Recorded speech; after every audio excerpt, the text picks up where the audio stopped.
Good morning mga kanglers. Once again, ito na naman yung lingkod, DJ Rock PH po. At ito na naman tayo mga guys, at makikita nyo, meron tayong ditong iba-ibang klaseng mga setup. So, ito yung mga naka-experience ng matinding bakbakan at saka marami na tayong nahuli nito.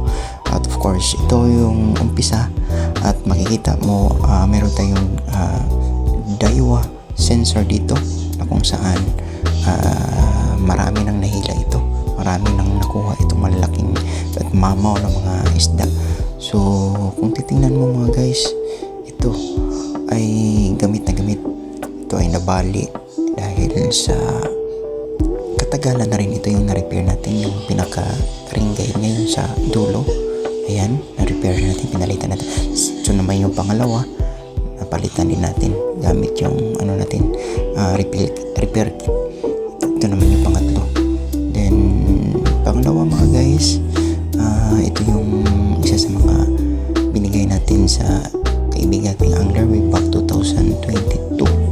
So nabalik din niya ito while nag-bait and wait siya, so pinalitan na rin natin ng bago. So na-repair na rin natin gamit yung repair kit natin na nabili natin sa team.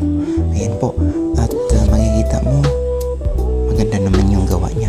At pangatlo po mga guys, itong lately lang, ayan, nahilaan tayo ng medyo malaking hamor.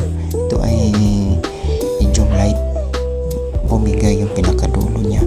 So hindi naman siya nabali, natanggal lang ito. So pinalitan natin ng bago at dinikitan natin ng bagong ng pandikit natin. At lastly, itong ultralight natin, nabali ito dahil hindi naiwasan na mali yung natin, napalitan natin, na-repair na rin natin.